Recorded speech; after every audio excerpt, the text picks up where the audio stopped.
Good morning, everyone. So if I were to make the West Indies team, would that be unreasonable or just a fact that something should happen like that, right? Well, what I want to do is that I want to talk to you not so much about chronicling our achievements, but more so about my family members that took this journey with me over the last 14 years. And when you get to understand what I'm talking about, you'll understand why I'm saying these people are family. Being unreasonable in a Jamaican context has some negative connotations. But in our business, it's the only way that we can be. So, to put a different view on the word from Pirates of the Caribbean, and Jack Sparrow has been very unreasonable, and I'll play it out for you. Jack Sparrow, looking at the Kraken, huge monster, and says, "Hello, beastie." Pulls out the sword and charges in. Anyone seen that scene? Anybody? Fantastic scene from Pirates of the Caribbean. I think captures what I consider to be unreasonable. Unreasonable means that you're looking at a situation that you have no business being in. You should never be attempting these things, and you charge in. Not only are you charging in confident, but with style. So he's, "Hello, beastie." That's what I consider to be style in facing great dangers. And so this is how we define unreasonable. We say we're not in accordance with acceptable realities, behavior, and attitudes. Normally, people say that you're mad. And so what we did is that in 1998, we found people who were similarly minded, crazy people like myself, and we started a business together. But before we did that, let's talk a little bit about the genesis for that. The genesis for that is some of the things that Nigel talked about. And we talked about me being at UE with Nigel, and in fact, both of us started the course of being actuaries together. But then I got a really good job offer as some profession that nobody ever heard about called an IT auditor. Paid 50% more than my trainee actuary job at LOJ. Perfectly logical decision to turn down the dream job of being an actuary and taking up something that I knew nothing about. So what happened is that I started doing this job, and it was the early stages of that profession. And what that means is that I'm in the right place at the right time. Anyone read the book Outliers? And they talk about Bill Gates and those guys just being right place, right time at the genesis of the IT industry. Well, here I am, new profession, never heard of it before, and I'm at the cusp of it, just at the beginning. So what happened is that we have preparation meeting up with opportunity. Over the next few years, because I was early in that profession, I got tremendous opportunities that you'd never believe. For example, I ended up working at Cable & Wireless at the age of 23 as a senior manager. Unbelievable. Nice office on the 5th floor, company car, the whole thing. Why? Because when the job went out, I probably was one of 3 persons that could apply. And so, right place, right time.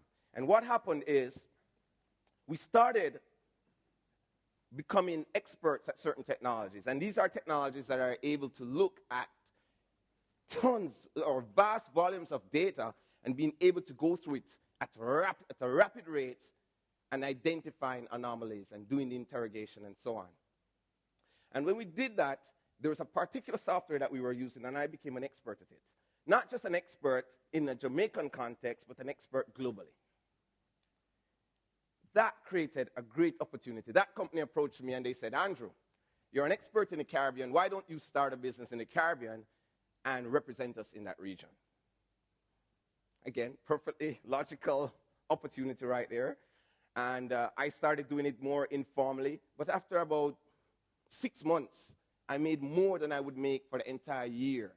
And all I was doing is taking calls and advising people occasionally. And so we went off on the first journey in creating a company called Simpson Consulting. When we created Simpson Consulting, it was not simple because I never started out saying, I'm going to create a company and I'm going to be the only person working in there. That didn't seem logical to me.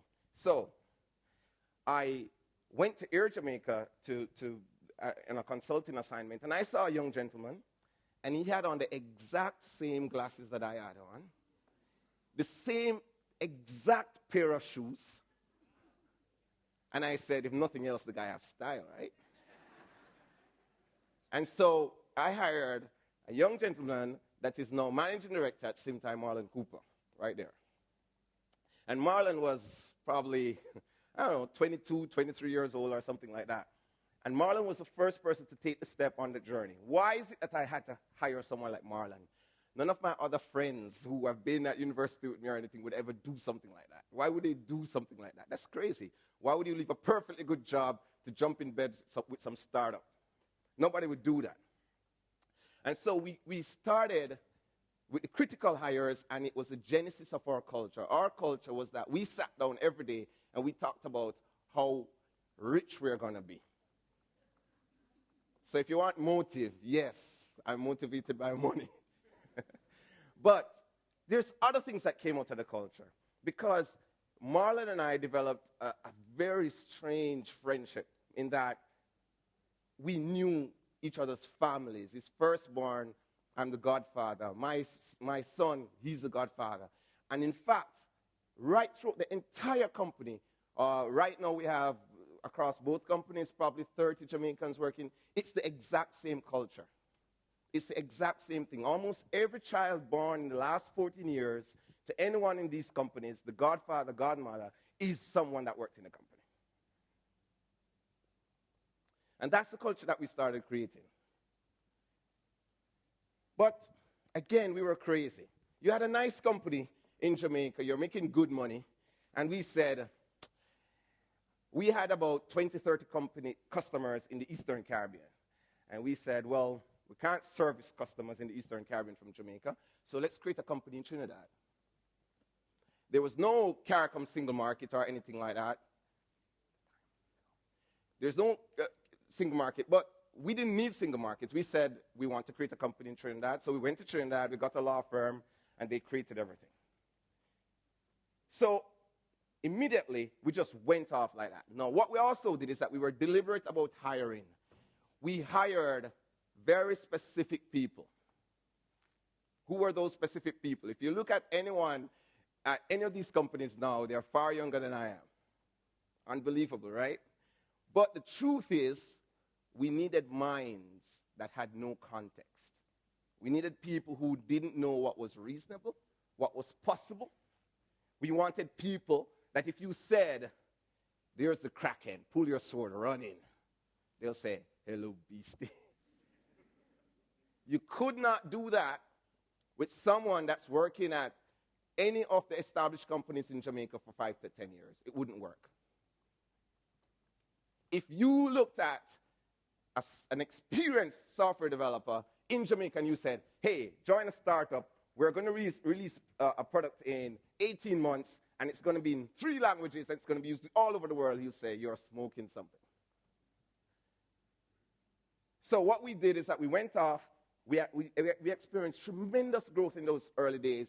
We ended up with, in the first few years, we ended up with over 100 customers in the Caribbean alone, all over the Caribbean. We went everywhere. Marlon and I and the other guys, we were flying on Caribbean Airlines so often that the entertainers who are doing, the DJs and so on that are traveling the Caribbean, they would know us personally because we'd always be sitting beside them. And you see them in the airport all the while. So, go forward. There's something called restlessness.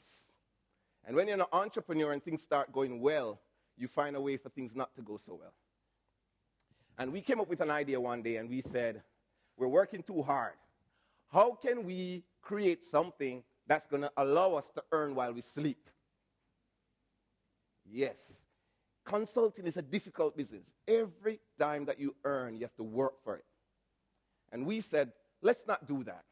Let's create another business where we are going to make money from other people's work. They're going to work for us, and we don't have to pay them necessarily. But that's what we do. Microsoft would get a company in Jamaica to represent Microsoft, and you work your tail off, and you get a commission, but they don't pay you anything up front. So why can't we do the reverse? Why can't we do that?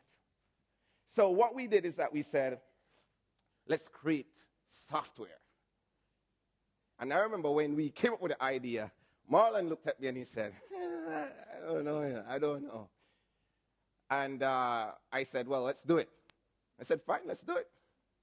And what we did is that we went to the University of the West Indies and to UTech, and we hired a bunch of guys. No experience whatsoever. None, zero. And we brought them in.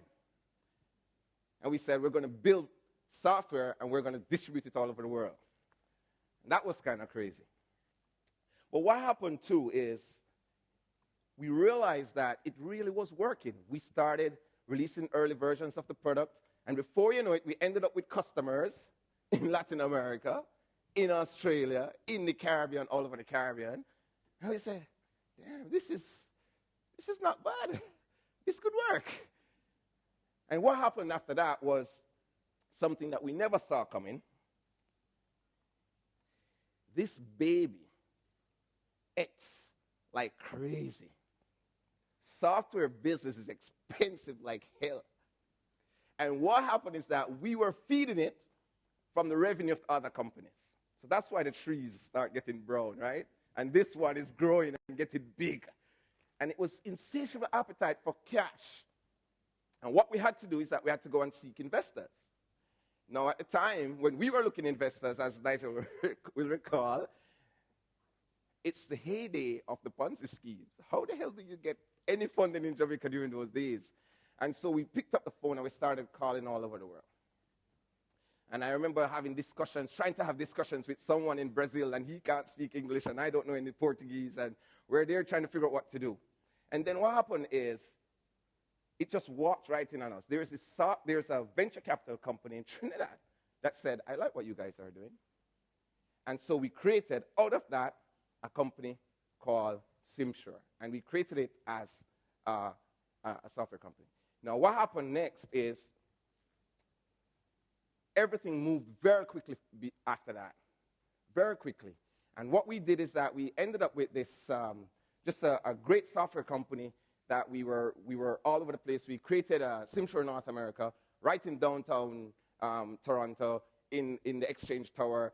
We had like 4 Canadians working there, reselling our software, doing the marketing and everything.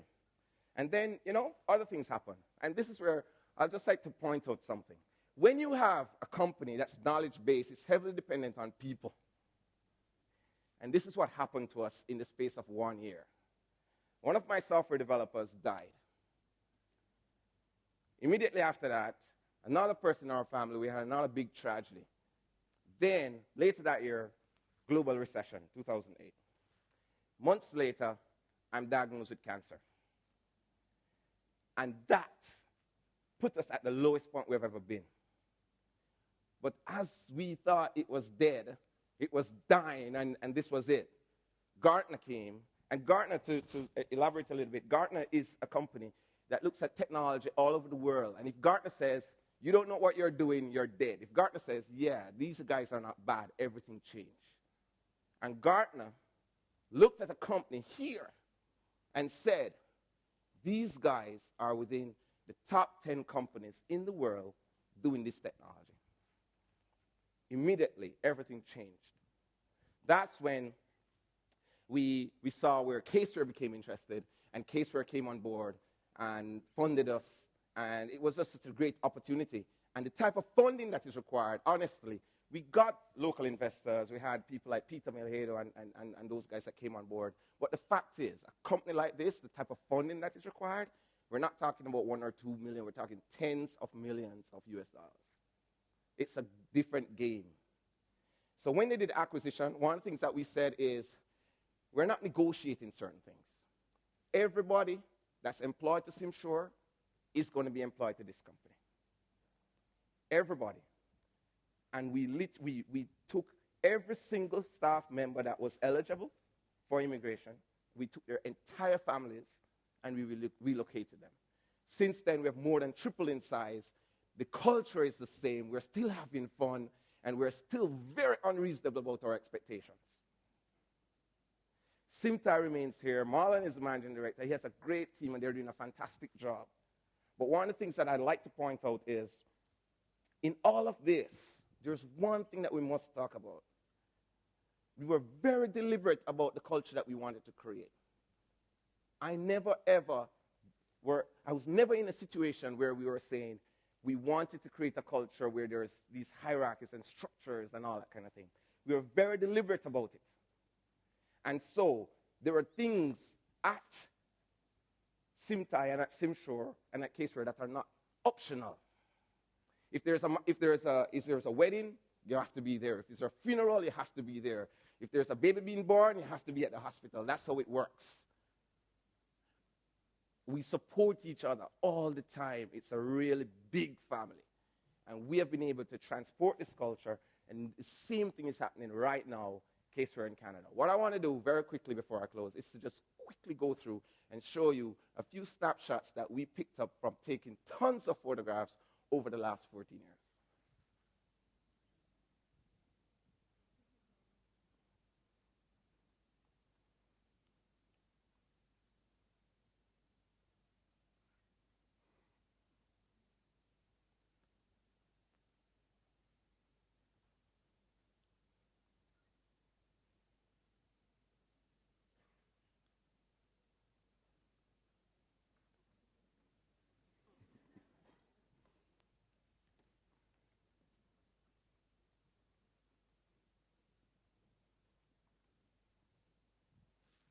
Thank you very much. It was a pleasure.